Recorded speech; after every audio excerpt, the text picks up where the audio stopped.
aí galera, aqui é Kenny do canal KMG Animes e tô aqui pra falar de anime mais uma vez. E um anime que retorna aqui pro canal é Shingeki no Kyojin 3, ou melhor, Attack on Titan 3, que a gente teve mais revelações, mais coisas contadas, mas com a menos intensidade, e agora esse episódio foi mais contido. Ontem não tem muita coisa que se falar de inovadora e até mesmo de revelações, mas ainda assim eu gostei de muitas coisas que eu vi nesse episódio.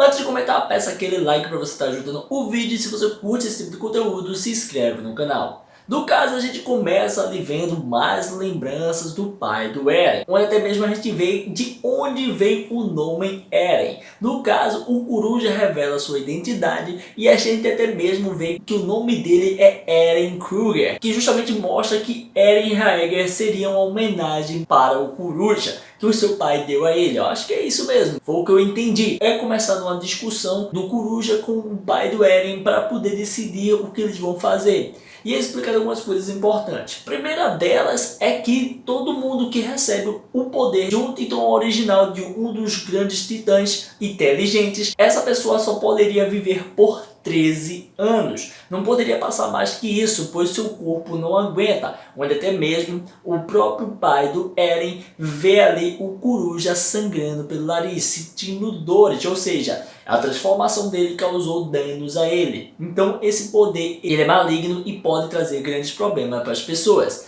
Mas outra coisa a falar de muito importante sobre os poderes do Titã é que existe uma coisa que transcende a humanidade. Como os titãs vêm de um demônio, e no caso a Ymir no caso fez um contrato com esse demônio para que pudesse ter o poder, então a gente sabe muito bem que é um negócio mais sobrenatural do que a gente imagina. Onde até mesmo a gente vê que existe um tipo de linha de conexão espiritual ou algo do tipo, que faz com que todos ali que tem o sangue de Ymir, que tem descendência de Ymir, no caso se conectem. E é aí que a gente começa a ver uma coisa interessante. O cara diz que vai dar uma missão, no caso, para o pai de Eren, e essa missão é muito importante, que seria justamente a missão que iria estar dando conclusão a tudo que ele está fazendo, e até mesmo tentando salvar Eldia. Quando ele fala que até mesmo tentou falar com o rei da muralha, né, o cara que governa Eldia, e ele mesmo falou que não vai ajudar ninguém, tirou o poder de todo mundo, e isso é uma história que a gente já conhece, né, que ele apagou as memórias da população, pois ele não queria lutar com ninguém, ele se acovardou, e é até mesmo enfatizado que ele fez um juramento que jamais iria lutar. No fim das contas, o pai do Eren, entendendo tudo isso, é explicado uma coisa muito interessante. É falado sobre justamente o fato de existir o Titã Fundador, aquele que controla a todos, aquele que comanda a todos, que seria uma coordenada em si, onde a missão do pai de Eren seria pegar esse Titã Fundador que está escondido lá nas muralhas. E pegando esse Titã Fundador, justamente teria aí a capacidade de controlar os demais Titãs e fazer com que os Titãs fossem com tudo para cima de Marley e acabar com ela. No fim das contas, o que a gente acaba vendo é que de fato isso aconteceu. Enquanto tá rolando essas lembranças, que até mesmo vai mostrando ali tanto a lembrança como o futuro, né, Eren vivendo lá, tendo as lembranças e até passando mal, né, sempre divagando nas lembranças ali. Tem um momento bem interessante que é quando ele sai, que fala justamente sobre as lembranças e memórias elas se conectarem a outras pessoas, onde até mesmo a gente acaba vendo que quando a Krista ela começa a ler e no caso ver os papéis que a Ymir teria feito para que o Reiner entregasse a ela em algum momento quando pudesse, no caso nesse momento a gente vê que por ela tocar naquele papel e aquele papel ter uma ligação com a história em si, ela começou a ver memórias de outra pessoa, e pelo que eu me entender ali era a Ymir presa, no caso aquela amiga dela presa e ou meio sendo torturado ou algo do tipo, além das lembranças no caso de toda a vida e de tudo que ela sofreu, né? Mas tem uma lembrança específica que é ela presa. Aquilo ali é muito importante e eu acho que vai servir para alguma coisa mais para frente. No fim das contas, o que a gente acaba vendo é que também o Eren chega a uma conclusão que realmente pode mudar tudo.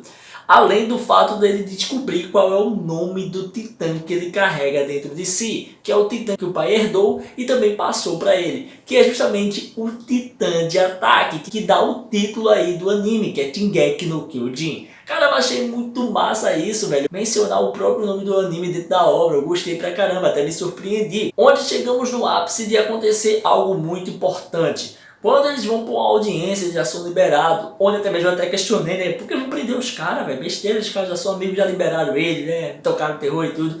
E aí o que acontece é que nessa audiência, quando está se falando sobre tudo o que aconteceu, tem os titãs, tava explicando toda a história da humanidade, isso que lá, o que acontece é que é mencionado o caso de Eren conseguir controlar outros titãs, que isso aconteceu em um momento. E aí que Eren consegue botar as memórias deles com a memória do pai e juntar as peças e entender como ele poderia controlar os outros titãs e servir de coordenada dessa vez. O que acontece é que, no caso, ele lembra que quando ele conseguiu controlar os outros titãs, ele tinha tocado justamente na madrasta dele, né, que é justamente a primeira esposa do seu pai.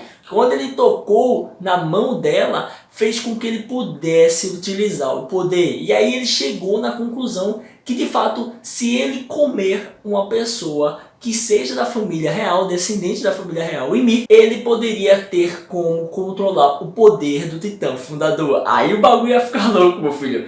E é nesse momento que ele até mesmo se desespera e até começa a dizer: não pode ser, gritar bem alto. Todo mundo fica chocado, pergunta o que é que ele tem, ele não responde e todo mundo se liga que é algo muito importante. Tem coisas que o Eren tá lembrando de coisas importantíssimas que o Eren não pode estar falando a todo mundo, que vai gerar problema, e problema grande. No fim das contas a gente vê que até mesmo ele fala que a história poderia pegar em bomba, porque ela é rainha ali, porque ela é descendente, ela é da realeza, tudo. Mas imagina se o Eren puder comer, no caso uma pessoa que se fosse descendente e que podia controlar o que o exército iria fazer com ela. Ele se fez essa pergunta e fez pra gente mesmo. Então eu fiquei bem curioso para saber o que poderia acontecer de fato. Mas antes de finalizar esse vídeo aqui, devo lembrar que, como a gente falou de um caminho espiritual, de algo que une todas as mentes e memórias de todo o povo de Eldia, ainda assim o Coruja, naquele momento do passado, há muitos anos atrás, chegou a dizer para o pai do Eren que ele deveria proteger Mikasa e Armin por algum motivo.